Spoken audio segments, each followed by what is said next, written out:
peaceful garden in leafy commuter land. But looks can be deceiving. Over the years, old pottery and tile have turned up in the flower beds. So the local Archaeological Society decided to dig a bit deeper. And when they did, they discovered what could be the remains of a massive manor house. A house that belonged to the Cheney family, one of the most extraordinary dynasties in medieval England. A mob accused of assault, extortion, even torture, but who went on to become one of England's most respectable and wealthy families. The headquarters of this medieval mafia-style empire has vanished, covered up by the present house and gardens, which is where we come in. We've got just 3 days to unlock the secrets hidden somewhere underneath these immaculate lawns.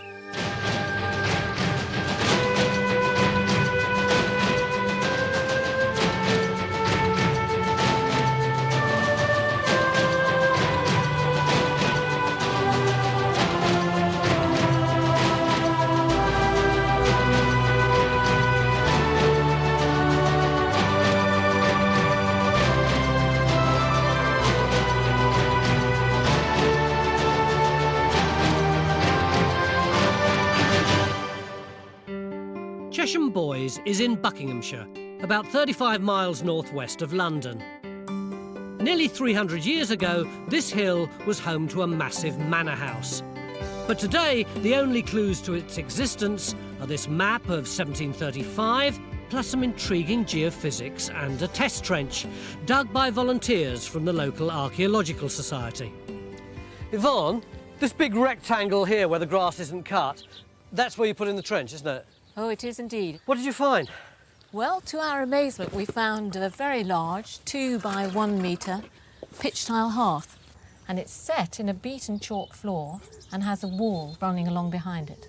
And you had your own geophys? Yes, we had our own geophys. We started out actually working in this area. We found a number of straight line features which looked like the foundations of buildings. You've done all this fantastic work. Why on earth do you need us? Oh, well, we need you because we're a really small society. There's a limit to what we can do. And in addition to asking questions about the evolution of the house and its decline, we would really like to address some of the bigger issues. You know, what was the settlement here before the grand house developed? So basically, you want to know everything about this place from the end of the Saxon period through to the English Civil War. I think I'll just go and have a word with the team. Hey, lads, we're going to have to buck our ideas up. They are very good amateur archaeologists. They have been for 30 years, to my knowledge, yeah. So where do we start? Well, we've got a plan of 1735, which gives us an idea of the house. The house is in red, and it's surrounded by large gardens. And there are enough features surviving through to the modern mapping to be able to overlay the two. What's this little blue square? That's the present house that you see there. And interestingly, the modern house there is on the same footprint to me as the older house. So it's possible that that building may contain the original footprint or even bits of the original house. Need to snoop. All right, we've got a picture of a house on the ground, but it doesn't tell us anything about its date or what it was like, does it? Well, exactly. But we do have an inventory made just 9 years afterwards, and it's a really lovely document. It says, in the hall, 24 oak chairs, 1 long table, and then a cellars, servants' hall, dairy house, brew house, Phil. You'd like that, wouldn't you? Yeah. In the gallery, 7 Indian pictures and 98 prints. What none of you have mentioned is the archaeological evidence. What we could do is reopen perhaps just the end of this trench and actually pursue those floor levels through, and then we can use that as a springboard for our own work. So we start to survey the lawns, clear the way for geophysics, There'll also be the normal course of... and brief the team from the local Archaeological Society. And your input is really important to us, so we can work together like a team. We're relying on them to help us, and it looks like they're going to keep us on our toes. Together, we reopen the Society's trench, where they found a large hearth. If we can find the lost manor house, it could help us to understand how the notorious Cheney family went on to become respected members of the British establishment. It's a story that goes to the very heart of how our society was shaped, and it should lie somewhere beneath these lawns. Our starting point is the hearth, which could be a sign that this area was a kitchen. And if it was, then Jonathan's hoping he can use this to match the map to the inventory, identifying the rooms and pointing us in the direction of our next trench. Inventories are often created, aren't they, where a person goes from one room to the next in sequence, and you can sometimes chart your way around a house. If we're talking about a hearth there and kitchens, and then you come around to this area where there are formal gardens, I think we've moved from kitchens down to bowling green room. But there's also in that gallery, the long gallery, which tends to be long first floor rooms overlooking gardens and water features. So you know what you've got to find, John? Well, we're not going to find the upper gallery. No. Oh, come on! OK, we're not going to find that, but there does seem to be a mound, doesn't it? Yeah. And it's going in the same direction as that feature. While geophysics look for the long gallery, Phil's uncovered the hearth dug by the local society last summer. West, it's really exciting to see it again.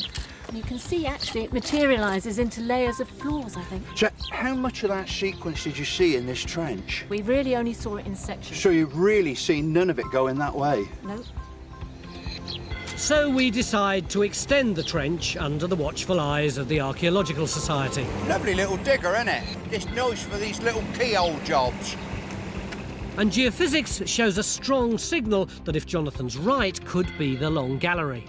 Now, we can clearly see the earthwork now it's been trimmed. The only thing is, talking to Stuart, he's not convinced that that bank is the long gallery. He thinks it's maybe more a bit this way.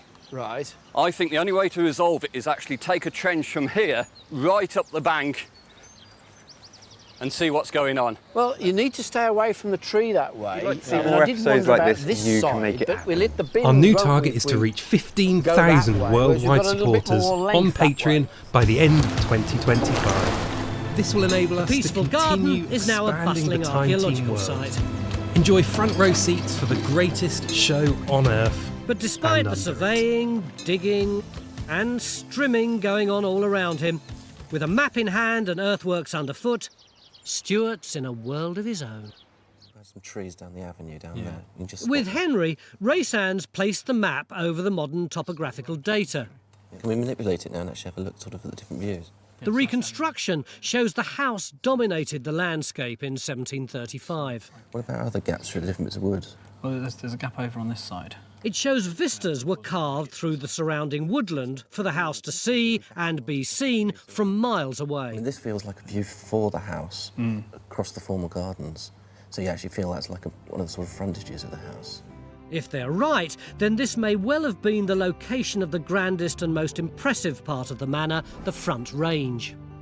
And thanks to his morning spent strolling through the gardens, Stuart thinks he can now pinpoint this on the ground. Rick, I've been working with this 1735 map and the modern map against it. And it's becoming apparent to me that a lot of the features which are shown in this 75 map are still surviving in some of the boundaries that are still here. Yeah. Can you see this very large range, the red, this is on the 17th, underneath? There's a bit going the other side of the garage, onto the lawn, and there's a large bit coming up here towards this bowling green, which is this raised area behind us. So basically we're standing on it? Yeah, well, actually, you see this raised area over here? This lump in front. Yeah, it should be in here. Right. Now that So if Stuart and the map are correct, then the front of the house should be somewhere around here. The map was drawn in 1735, after the manor's owners, the Cheney family, died out. The Cheneys were one of the country's richest and most respectable families. They bought Henry VIII's former royal palace of Chelsea and were even bestowed the title of Viscount. But it's the origins of this empire where things get really interesting. When did the Cheneys actually arrive here? They arrived here about 1429, and we know that because as soon as they got here, they rigged the local election to Parliament. Where did they come from? They come from Bedfordshire, Buckinghamshire, this area, but what they're trying to do is to take over Buckinghamshire. So how do they do that? They do it, really, by violence. They're the original robber barons, except they're not barons, they're just knights. What sort of violence? In 1430, they were accused of throwing people off their land, putting them in prison, beating them up in prison, torturing them in prison, rigging juries. And the other thing they do, and I've got the document here, they shoot the neighbour's dog at dead of night with 2 bolts of a crossbow. So you've got this story of a wealthy family starting off really as not much short of brigands and ending up as courtiers. Is that very unusual? No, it's really the way that it was done. That was the life of the upper crust. So, thanks to their criminal record, we know the Cheneys came to Chesham Bois in 1429 and were still living here 300 years later in the house on our map. The present house sits in its footprint. And Jonathan's wondering whether it might contain fragments of the Cheneys' manor house. So, Julia, when was your house built? Well, we're thinking about the middle of the 1820s, but we don't have any record. That's the great disappointment. So it's typically Regency period, Yes, isn't it? it Because is. it feels like that. This extraordinary staircase, it really caught my eye. Yes, well, it's rather It marvellous. draws you up, doesn't it? It's magnetic. Yes. But despite the elegant proportions, upstairs, Julia thinks there's something about the design that doesn't add up. This is a curiosity, because it's very narrow here, and any architect wouldn't have designed it like this. Isn't that true? Because the rest of the space around here is very generous, Yes. isn't it? I just think you're right on the money to say no one's going to invent Yeah, this corner. exactly. This, then, is part of an older building. Yes.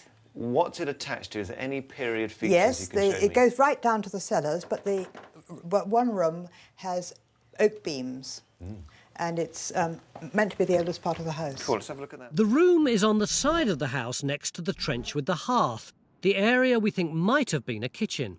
Now, let's have a look at those beams, because you can see there's a slot look, isn't there, where the yes. timber's been reused. But that one's clean. I can't see any slots in that one. So what I'm saying is that you've got reused oak, but new oak as well. Now, we tend to run out of good, solid structural oak in the middle of the 17th century. And because these beams curve, your ceiling's going to be slightly wobbly.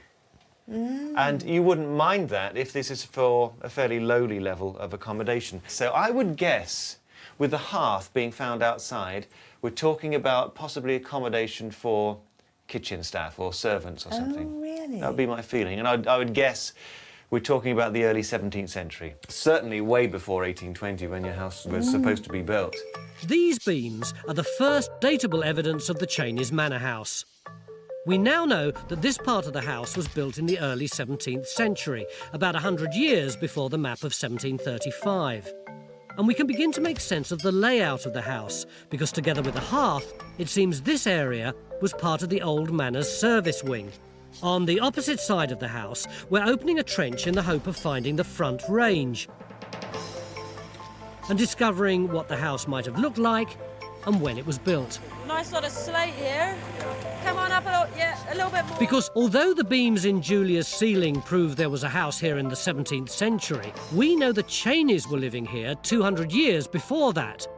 And the only thing still standing from then is the church. John Guy thinks it could contain a dark secret, darker even than the family's criminal past. This is the list of the vicars of this parish, and it goes right back to 1215.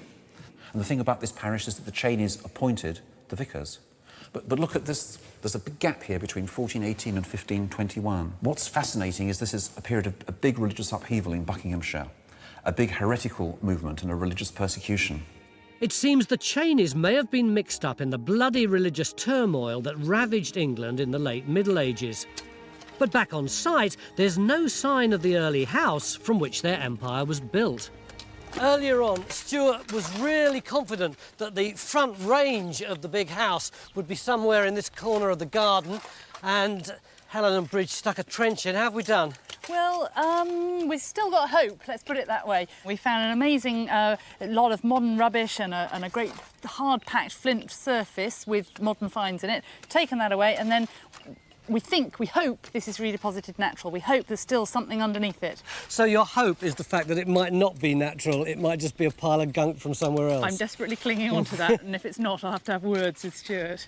Well, we do have another trench over here. You may remember that we saw in the inventory that there was supposed to be a long gallery which had about 98 pictures in it, so that presumably was where the great and the good had a great time.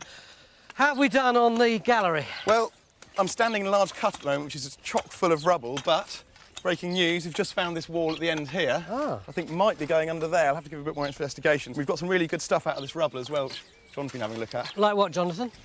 We've got some really interesting brickwork coming up by the minute. We seem to have two phases. The first one has this very bright white mortar, but the second is the most interesting, and it's this darker, creamy stuff. Oh, that looks nice. Which way up would that Solid go? bit of kit. You'll be standing in a door, as you think, with that being on one side of you, or a window, and you may be warmed by a chimney that has an octagonal chimney stack there. Lovely stuff. That's pretty promising, isn't it? I'm going to have to ask you this question. You'll probably say no, but do you think that that wall could be the gallery?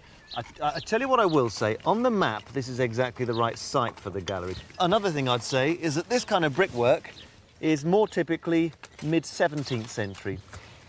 If it's the gallery, you know, I'm backing it, but I can't say for certain until we see more. I'll tell you what though, Matt, it's more promising in this trench than in the other one. By a long way. Which isn't saying much. Because other than these few tantalising bricks, we've got very little to show for a hard day's digging. And we're still stuck in the 17th century, even though we know there was a house here from at least 1429. With a lost medieval manor, missing vicars and mutterings of heresy, if we're going to tell the true story of this quiet corner of commuter land, it looks like we've got our work cut out. Join a thriving worldwide community of Time Team fans on Patreon. Our new target is to reach 15,000 worldwide supporters on Patreon by the end of 2025. This will enable us to continue expanding the Time Team world with more digs and greater access than ever before.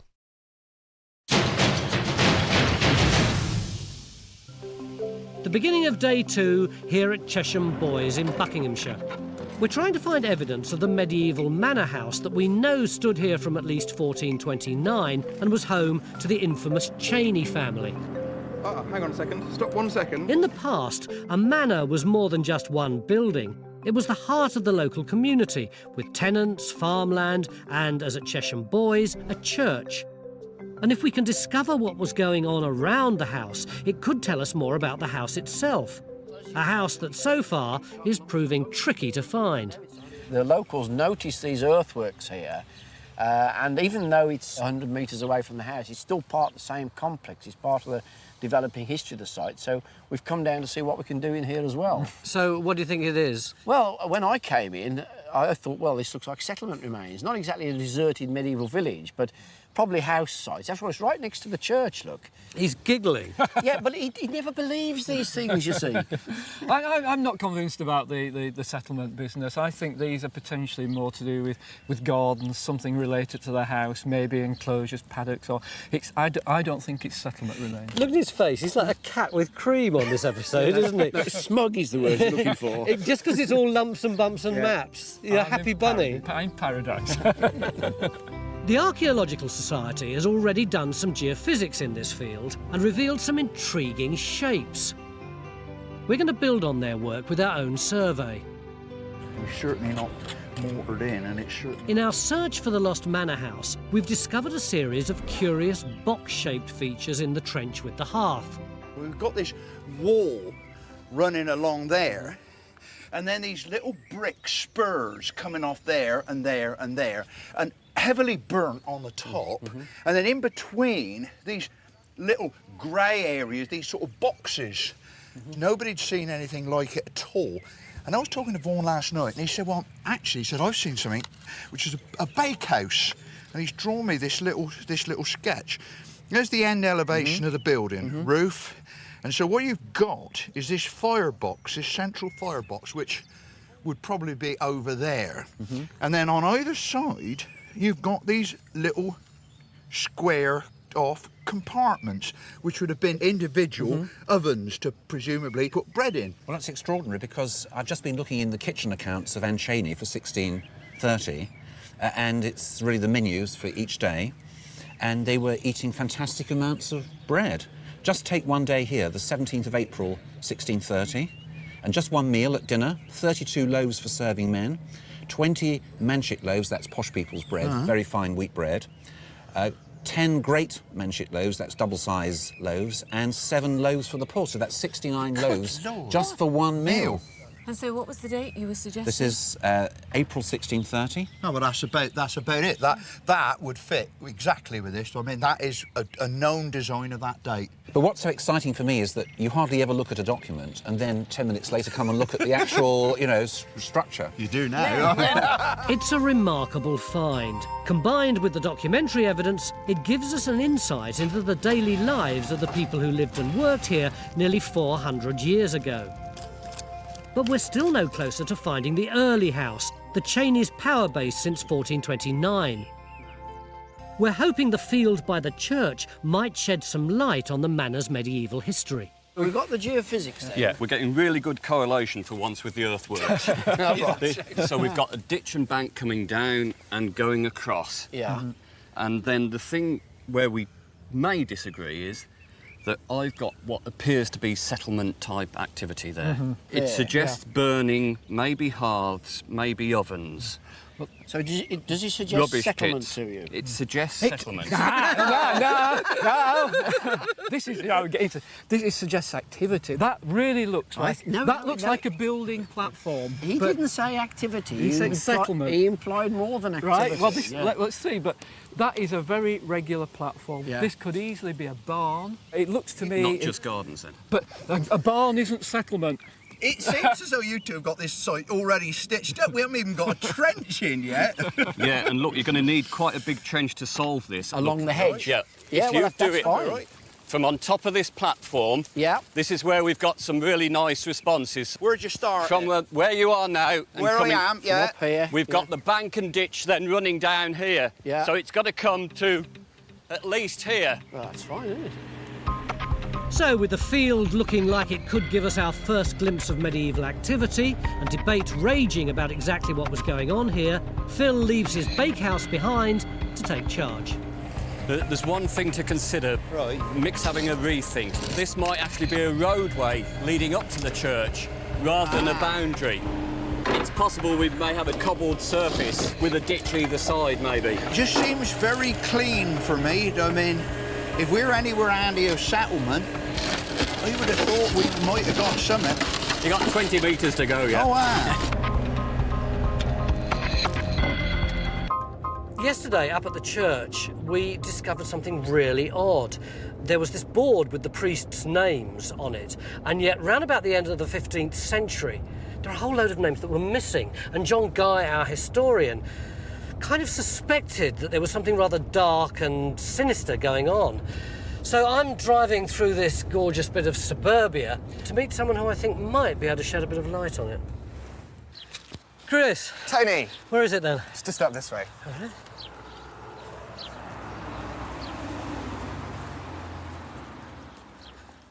Chris, 1 minute we're in suburbia, now we've got this spectacular view, lovely flowers, the sun shining. It's hard to believe that anything sinister ever happened here. Yeah, Tony, it does look like a rural idyll, but 500 years ago it's a scene of incredible pain and suffering. If you come up this way, I can show you. The noble army of martyrs praise thee, the Amersham martyrs. What happened here then? Well, Tony, in 1511 and 1522, a set of Lollard martyrs were burnt just about 100 yards over that way. What were Lollards? Well, they believe in roughly following the teachings of a 14th century cleric called John Wycliffe. Their most dangerous belief is that we should be able to read the Bible in English. Why was that dangerous? Well, it means that the Bible can be interpreted by ordinary laymen rather than through a cleric, so it challenges the clerical monopoly on power. Why were they burnt here on this hill? Well, the idea is that the people down in the town would be able to see their suffering. They would have lit up the horizon like candles. It does sound pretty disgusting, doesn't it? Have you Sounds seen awful. this one? John Scrivener burned 1521. His children were compelled to light their father's pyre. Awful, isn't it? Pretty horrendous. This is Cheney territory, isn't it? Absolutely, yeah. They may well have lived on Cheney land. So rather than being opposed to the heretics, the Cheneys could actually have supported them. Absolutely. The Cheneys could have been very important in preserving heresy in the area. A sympathetic lord would make life a lot easier for you. And so they could have had a very important role in fostering what some people would come later to think of as an early Protestant church. So could this have had anything to do with the fact that there are 4 names of priests missing up at the church? It certainly could do, yes. It's quite possible that they maybe sponsored a priest in their local chapel who held these beliefs, and somebody embarrassed later, perhaps in Mary's reign, when Catholicism re-emerges as a strong force, might very well have erased their names. If the Cheneys were heretics themselves, then their house, the largest and most important in the area, may have been the centre of a web of heretical intrigue. The only problem is finding it. Bridge is looking for the front range of the manor house. So far, we've not been able to find anything earlier than the 17th century. So then, Mrs., what's the story? We've found the elusive wall. We've got early bricks, Tudor, yes? Yeah. You can see the different colours of the mortar. You've got the mustard here, and you've also got a white. Now, I've seen that elsewhere on the site, because yesterday, end of day 1, we came up with some cut and rubbed brickwork, typical 17th century stuff. That had the mustardy coloured mortar in it. But the earlier phase was with white mortar, bright white, and that's much more typically Tudor. Can I have a look? Can I get down absolutely. there? Yeah, really rich golden colour, that one, isn't it? Yeah. And maybe in the 17th century, if it's to go with the cut and rub bricks that were coming out of that trench. There's a reinvestment in the old manor, and they'd taken parts of the old structure down, cleaned it up, put those reused bits in the footings, and then basically tarted up the outside a bit. But do you know what? I haven't seen anything on this site yet that's earlier than maybe 1500, 1520, somewhere around there. Seen nothing earlier. And I was expecting a medieval manor that slowly developed, but I can't say that now.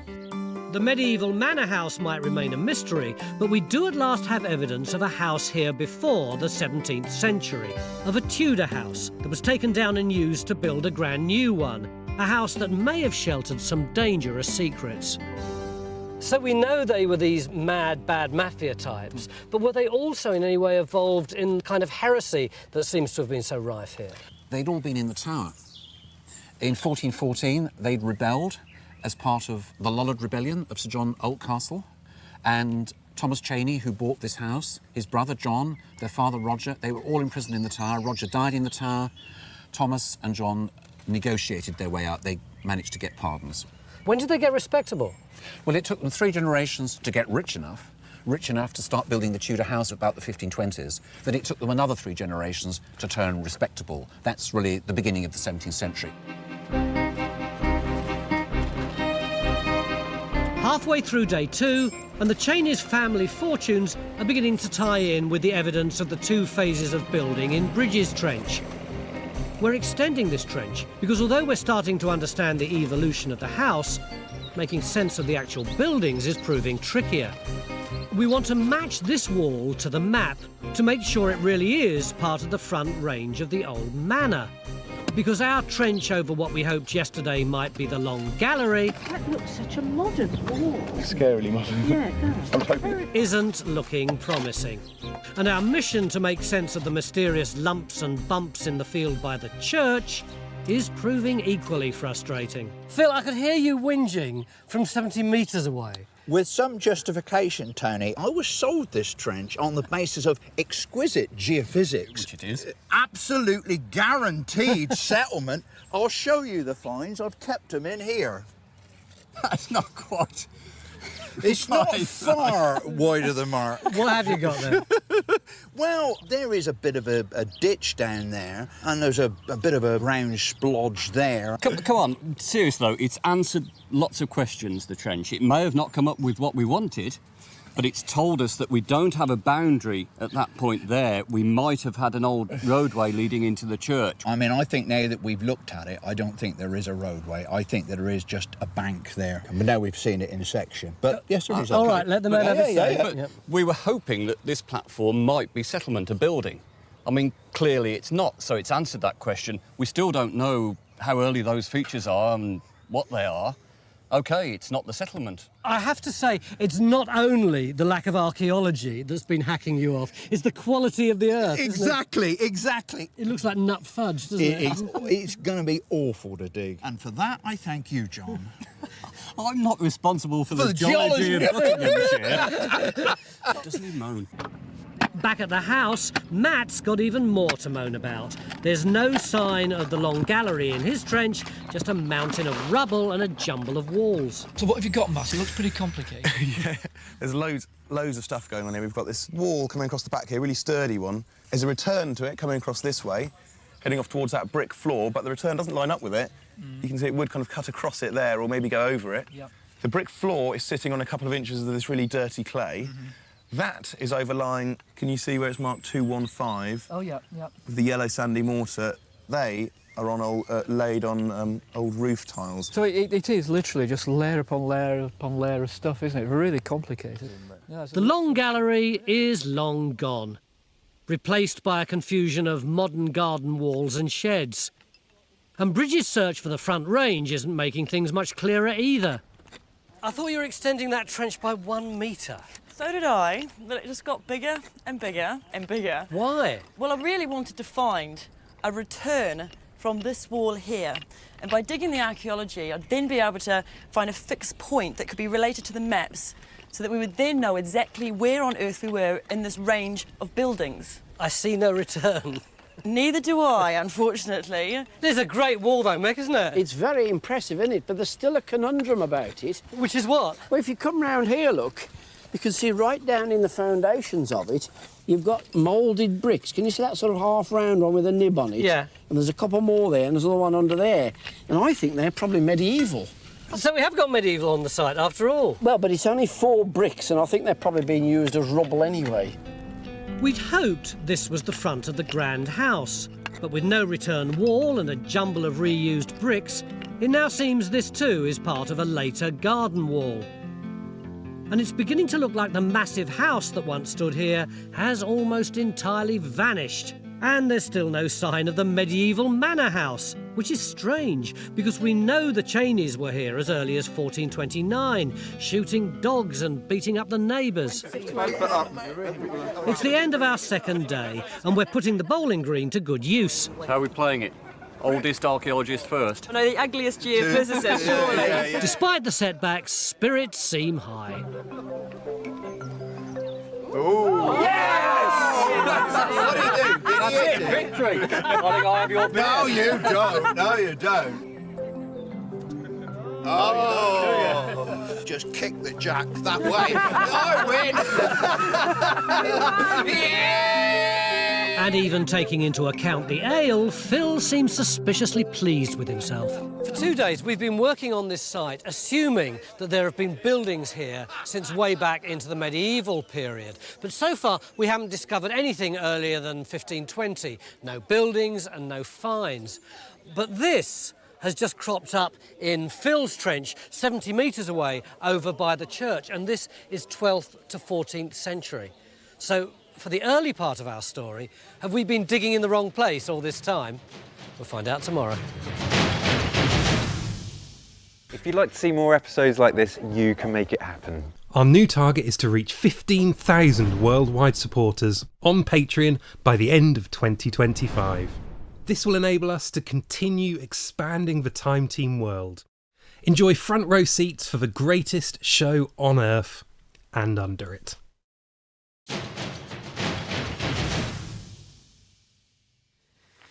Beginning of day 3 here at Chesham Bois in Buckinghamshire. And for the last 2 days, we've been looking for evidence of a big house, which we were pretty sure was standing somewhere in that garden from the 1200s. Well, we haven't found anything earlier than 1520. At least, not there. Down there, that's a different story. Phil? Tony. Yesterday you humiliated this man. You said that his trench was useless, there were no features in it, that you'd never had such a bad time in your entire life. And then suddenly, towards the end of yesterday's digging, you found this, 12th to 14th century. And now, look at him, it's all smiles and happy family. Yes, I must confess, I suppose I was probably a little bit premature in my condemnation of the geophysics. That's unlike you, Phil. It is, very much unlike me. How are you feeling now, John? Smoke. No. Just right. What is it you've got here? You know, we do have this ditch here. That's where that pottery came from. And then down here, we've got another one running parallel to it. But the main thing is now we've cleaned this all up, we can actually start digging it out. The fragment of pottery suggests that medieval people were living and working somewhere in or near the field by the church. So with just one day left, we're throwing everything at it. The geophysics shows a large feature that looks like a bank and ditch running along the bottom of the field. So we're opening a trench across that too.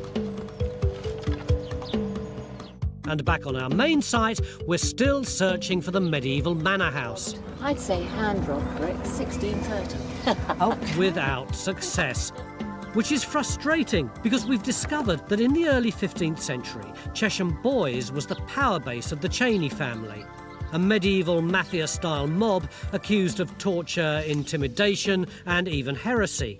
We know they were living here from 1429, but there's no sign of the medieval house that should be here. And as ever, where there's a mystery, Stuart's convinced there's a map that can solve it.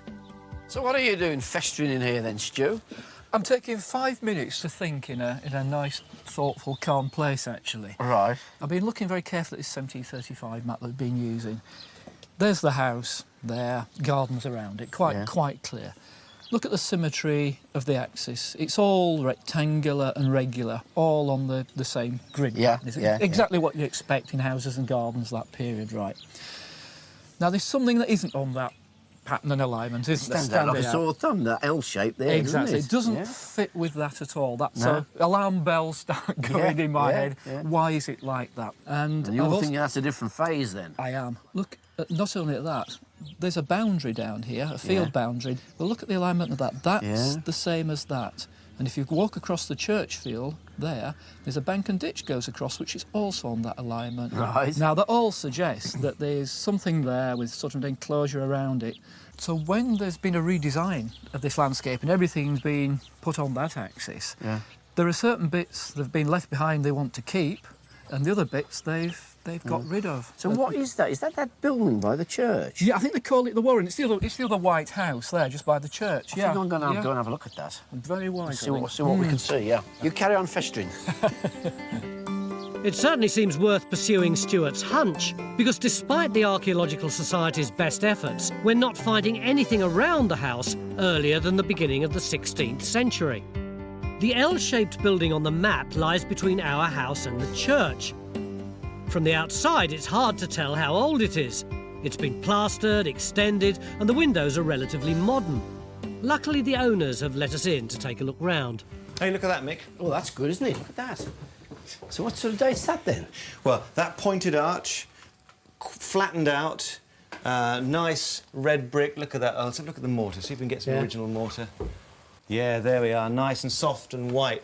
That's middle of the 16th century, exactly right for the Tudor period. So we've got a bread oven in the back here, look, as well. It does, it's still there, isn't it?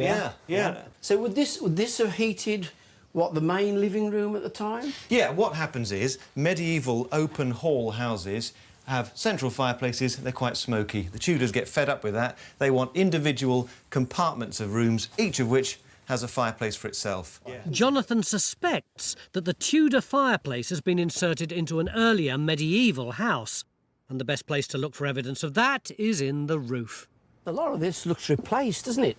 Jonathan, it looks like new timbers. It does, me. It looks like someone's been down the DIY to get some sawn pine, doesn't it? Yeah, so the old roof's gone by the look of it, isn't it? Well, it seems it, doesn't it? But, oh, no, look, there's some. There's a bit down there. You see, you've got a couple of peg holes. Oh, yeah? Right there. Yeah. So that's an original timber, but it's not in situ at all? Yeah, it's good hand-hewn oak. It's not sawed. Shine your torch down that roof. Oh, yeah. So I can see. Look, there's the Tudor chimney stack. Ah, right. Nice. Look at that beauty, Mick. Yeah. Stretches all the way back, doesn't it? And that reused again, do you think? Whitewashed again, yeah. That looks certainly medieval, I'd say. But then there's the Tudor stack rising right through the middle. So it could have come through a medieval roof. So what date would you put the original building then? My guess would be, from its proportions, you're talking about later 14th century. Right, so later 14th century building, revamped in the 16th century, later roof on it. That helps the story a lot, actually. It could explain why we've got no medieval buildings on our original site. A sneaking suspicion's beginning to emerge that this house and not the one we've been digging around for the last 2 days, could be the medieval manor house we've been looking for. So we're extending our geophysics closer to what could be the medieval manor house. And Matt's investigating the bank and ditch that runs across the bottom of the field. We'll get one more scoop, get a couple of more scoops out of there and we'll get it nice and orange. He's found a medieval roof tile, which means the ditch was probably dug in the early Middle Ages. Its alignment with the medieval house suggests it was a boundary to enclose the manor and stamp its owner's authority on the landscape. Immediately in front of the house, geophysics shows a series of features, which could be a path. So halfway through day 3, we're opening another trench. And after 2 days of difficult digging, Phil thinks he's worked out what's going on in his trench. What I want to point out to you is something we didn't know before. Yeah? There's the ditch. Now, that's the ditch that had the 12th to 14th century pottery in. And the piece of pot came from the top of that ditch. Right. Now, you'll see this natural comes plunging down there. Now, what I wonder is whether or not we aren't actually looking at an earlier ditch. Ah, right. So there was a ditch there, and they've dug another one, like alongside it and through it, in fact. That's what it's looking like. We could, and it is only could, be looking at something that is, you know, late Saxon, So just perhaps after the conquest. That could be sort of 11th, 12th century ditch, couldn't it, before that one? That's rather good, isn't it? Thanks to these 2 insignificant-looking ditches, it may now be possible to take the history of Chesham Bois Manor back as far as the Saxon period, and to finally work out what was going on in this field. One thing that has been consistent is that there has been no evidence for anybody actually physically living here. What we can say is that they were here, and of course it's near our early house. Yeah. And at the other end of the trench, the feature we thought might be a path to the church isn't. Like Phil's ditches, it's a boundary, probably between 2 small plots of land. The Cheneys didn't get here till 1429, but we've got archaeology here from much earlier than that. Who owned this place prior to the Cheneys? Well, this land that we've been digging on had a pretty checkered history for 350 years. About a dozen different people owned it. One of them was a grocer from Hampstead who bought it straight after the Black Death, cheap. A tax collector from Essex owned it. But what I've actually found is there's a document from 1368 when a guy called John de Bruce owned this site. This document connects the land, the manor of Chesham Bois, with the church because he had the right to appoint the vicar. But I also know that this same guy had a manor house broken into on this same land 10 years before. So we've got that connection. It may not have been that house, but there was a manor house on this site. How far back can we go? This same land, this manor, was owned in 1213 by the Du Bois family. They were given it by King John, hence the name of the estate. But that is the same land which in Domesday Book was recorded as belonging to the Bishop of Bayeux. But Domesday Book also says that before the conquest, in the reign of Edward the Confessor, 2 freemen, 2 soakmen, owned this land. So we can go right back to Saxon times? We can go back to exactly before the conquest. In our trench closest to the medieval house, we've found what looks like a path, and on it an appropriate find. Look, great big iron key. Where'd you get that, Naomi? Well, basically, we found it in the fill of what is this potential pathway that's running up towards the house. Any date? Well, it's got a kidney-shaped bow. That could be late 14th century, probably medieval, could be a little bit later. So this could be the key to the front door of the manor house? It certainly could, yes, the key to the front door found on the driveway leading away from it. This key is our best find. But the dig doesn't lack discoveries. We've uncovered nearly 1,000 years of history on this one small patch of suburbia. All day, all 4 of these guys have been feeding me little snippets of information from their own disciplines, and now I feel like I've got intellectual... Indigestion. Indigestion, that's the word. Yeah. I've no idea where we are. I know that round about the middle of day 1, we thought that we'd got a house here and its ancestors on that site had probably been here since the early medieval or sometime. Yeah. Do we still think that? No. Ah. Right. No, we now think that the medieval manor house was probably in that building there at one stage, and that this was a completely greenfield site with a new building laid out probably sometime in the early 16th century, something like that. Yeah, that's what's being borne out in the ground, because the earliest phase we can look at is Tudor. I mean, we're talking maybe 1520, 1540, somewhere around there. Beautiful, bright white mortar it's set in.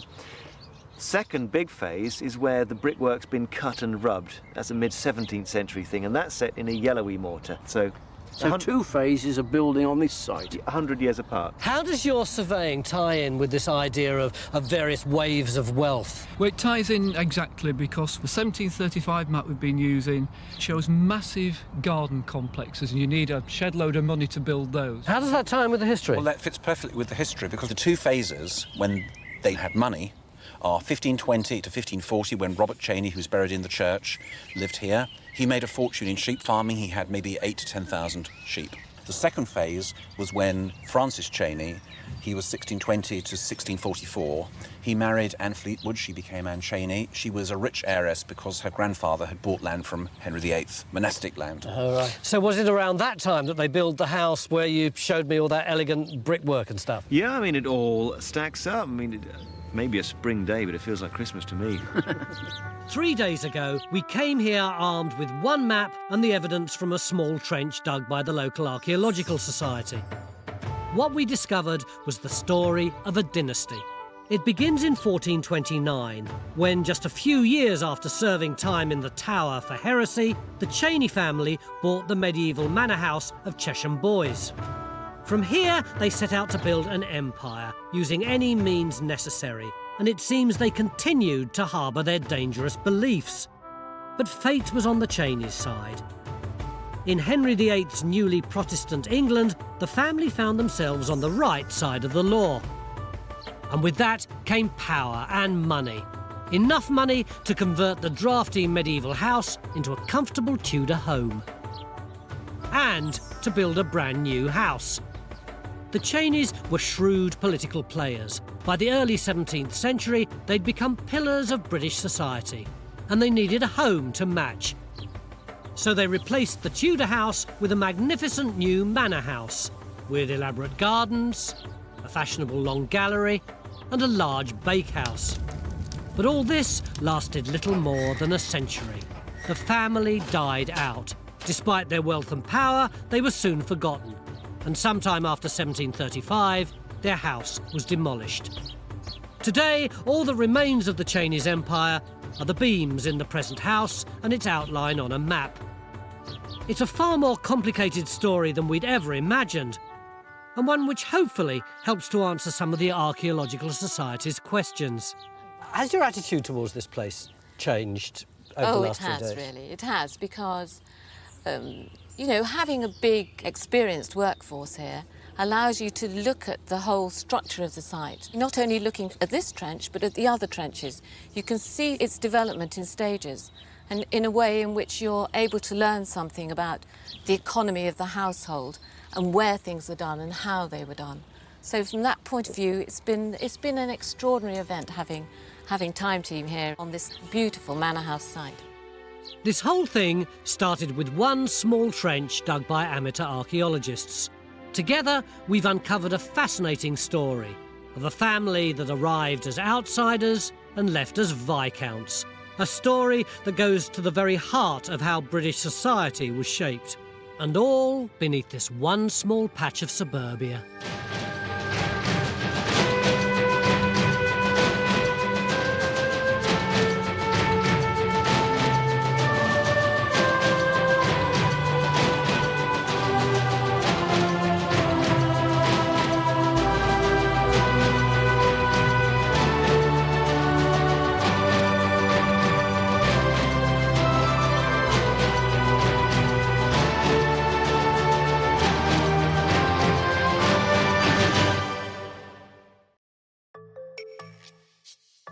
Join Time Team on Patreon to access exclusive 3D models, masterclasses, and behind-the-scenes insights.